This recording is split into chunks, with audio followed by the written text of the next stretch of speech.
A esta hora te conectas a una sola radio. Este es el sistema de emisoras Onda Digital en Colombia.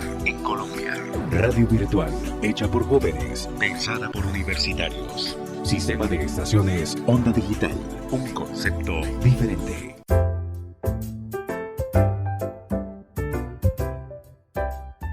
Bienvenidos a tu serie podcast La Maleta de María.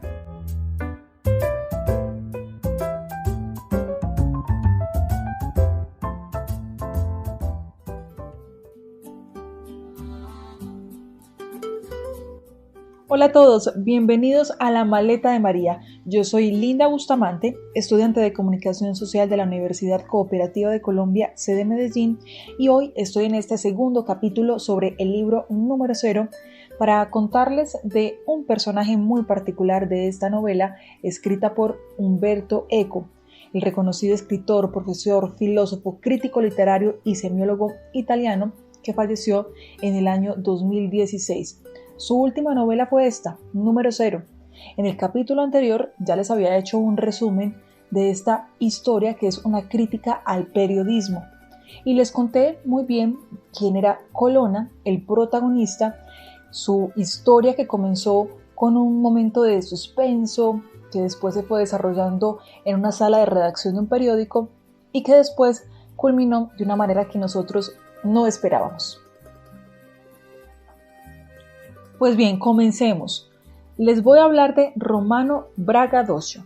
Yo sé que ustedes tal vez estaban pensando que les iba a hablar de Colonna, el protagonista del libro, pero no, les voy a hablar de él porque en definitiva es un personaje que le da un giro completo a esta novela y que si no hubiera sido por todo lo que él le pasó, tal vez el final no hubiera sido él mismo. Romano Braggadocio fue uno de los integrantes que Simei llamó para conformar el grupo periodístico que elaboraría el número 0 de Domani, un periódico que serviría para chantajear, por así decirlo, a las altas esferas del poder y que finalmente nunca salió. Él se volvió muy amigo del protagonista de la novela, de Colonna, y la manera en cómo se presenta al equipo de trabajo es muy particular. Cuando Simei los reúne a todos para que se conozcan, Braggadocio lo primero que dice es de dónde viene, qué hace, y también le preguntan de dónde viene ese apellido, que para él es muy particular y muy gracioso porque, como ya les había contado, en el otro capítulo, Braggadocio es en italiano, pero en español traduce fanfarrón. Y la manera en cómo él contesta la pregunta de dónde sale ese nombre que es como raro, es muy gracioso porque él dice, esa es una de las cruces de mi vida. Parece que en inglés tiene un significado inconveniente. Bueno, ya vieron ustedes que en español también. Pero afortunadamente en las demás lenguas no. Dice Braggadocio que su abuelo era un expósito, es decir, fue un bebé abandonado en un ayuntamiento y un funcionario fue el que se le inventó ese apellido como solía ocurrir en estos sitios. Asegura además que era un abuelo muy particular y con una familia, una historia un poco oscura, por así decirlo. Pero ya les voy a decir más adelante por qué. Mientras tanto les cuento que Braggadocio trabajaba como periodista especializado en revelaciones sensacionalistas y justamente era colaborador de una de las revistas del Commendatore, que era la persona que estaba financiando la creación de Domani, del número 0. Él trabajaba para Cronaca 70, pero allí en realidad nunca lo contrataron en esta revista, solo le pagaban por la colaboración. Recordemos que Simei buscó periodistas de poca monta o no muy reconocidos para conformar ese equipo de trabajo con el ánimo de no levantar muchas sospechas. El primer encuentro que tienen Braggadocio y Colonna es justamente allí, en la sala de redacción. Braggadocio ya estaba diciendo que pues ambos eran colegas y que aunque Simei había presentado a Colonna como el jefe redactor de Domani, pues Colonna no quería que se tuviera como muchas ínfulas en ese cargo que iba a ocupar. Entonces fue cercano y agradable con Braggadocio, quien invitó a Colonna a que fueran a dar un paseo.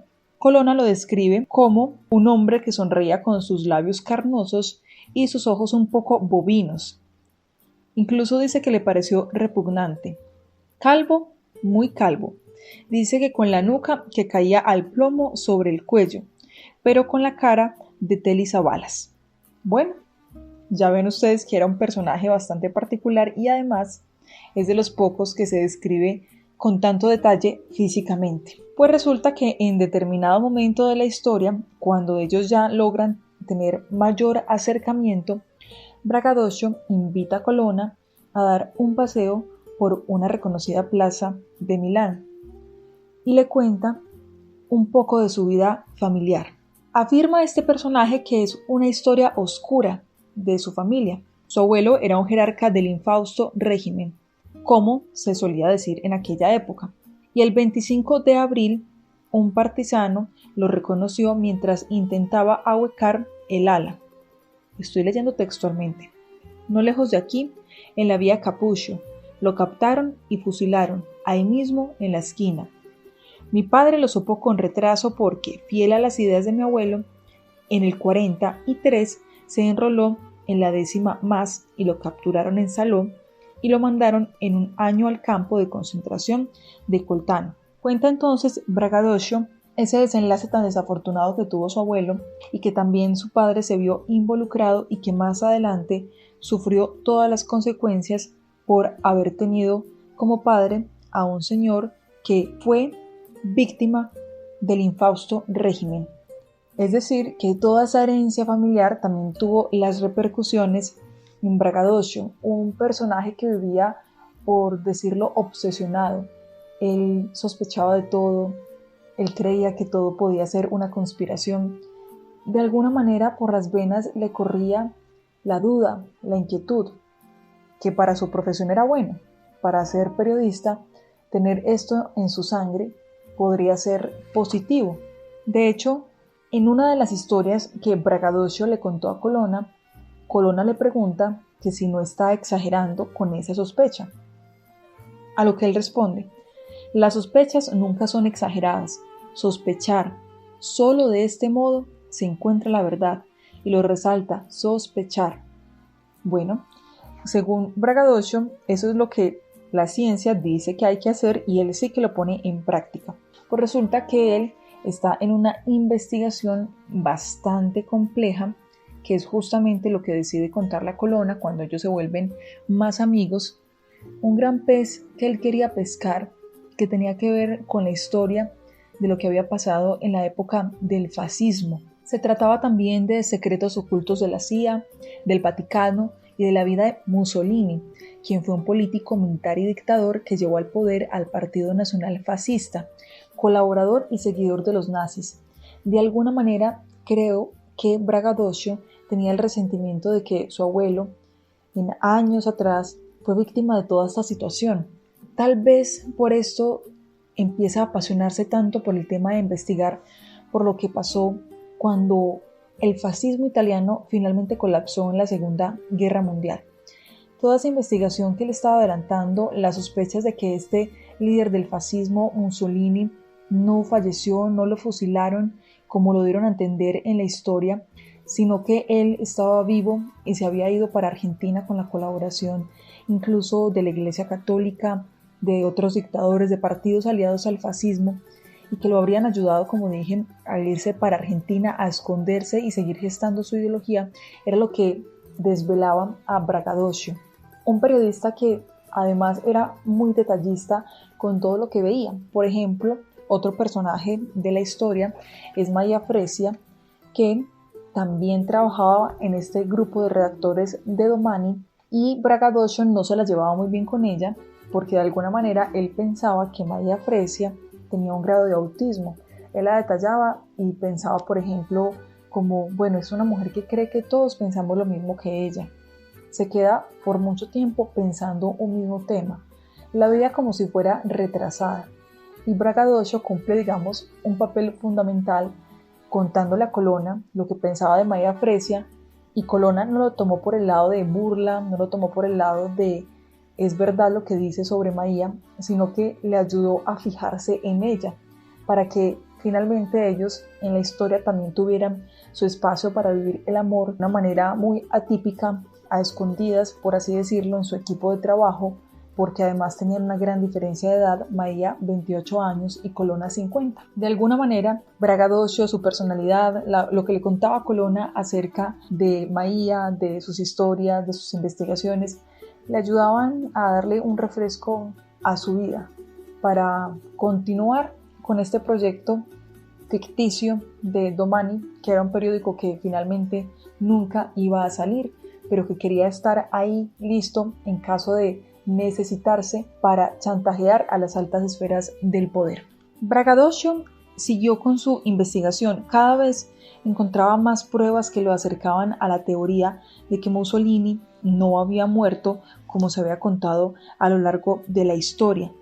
Cada vez más le contaba a Colonna detalles de lo que él estaba investigando. De hecho, en un momento determinado invita a Colonna a ir a un lugar que era algo así como una cripta, un lugar extraño donde quiso ir con él para contarle un detalle de la investigación. Era una persona que no tenía pelos en la lengua para decir lo que quería decir, ni tenía escrúpulos de nada, sino que al contrario, le llamaba la atención todo lo que pareciera ser oscuro, de que tuviera que ver con la muerte, con mentiras, para él resolver esos casos. Lo que nunca esperábamos era el final que iba a tener Braggadocio.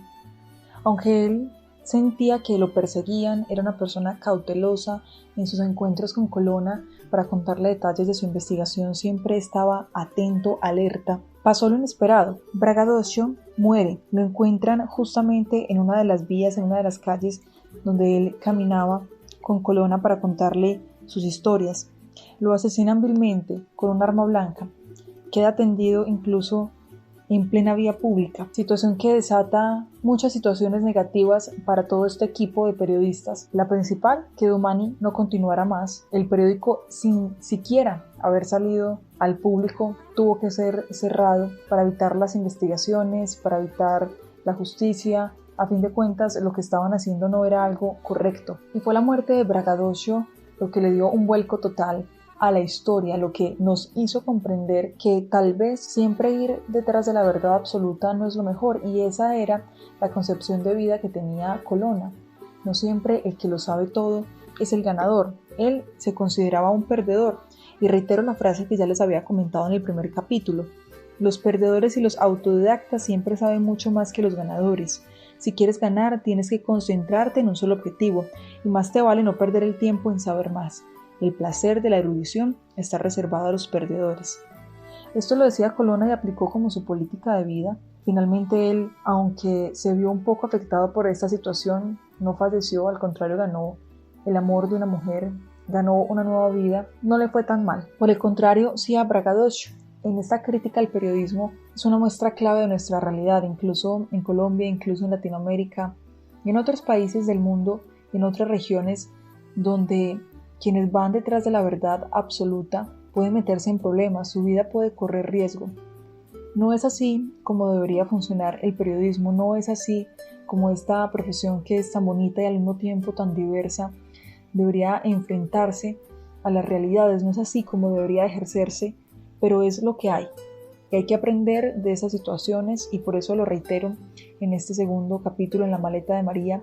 Hay que hacer las cosas correctamente, hay que conocer la verdad, pero tampoco hay que arriesgar nuestras vidas, a menos que tuviéramos un seguro o algo que nos apoyara, un respaldo para poder continuar adelante con una investigación semejante. Finalmente, quiero decirles a todos ustedes que el libro número 0 es un libro lleno de encantos, muy al estilo de Umberto Eco, y la invitación queda abierta para que ustedes también lo lean, lo disfruten y que conozcan cada uno de estos personajes. Hoy el turno fue para Braggadocio, pero tal vez más adelante hablemos de otro de los personajes de la última novela de Umberto Eco. Me despido, soy Linda Bustamante en La maleta de María. Feliz día para todos. Gracias por tu conexión a La maleta de María. Síguenos en @OndaDigitalU en Instagram, Facebook y Twitter.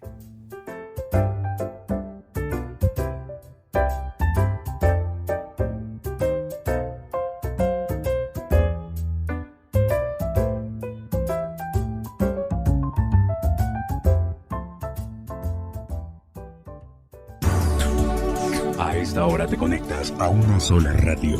Este es el sistema de emisoras Onda Digital en Colombia. En Colombia. Radio virtual, hecha por jóvenes, pensada por universitarios. Sistema de estaciones Onda Digital. Un concepto diferente.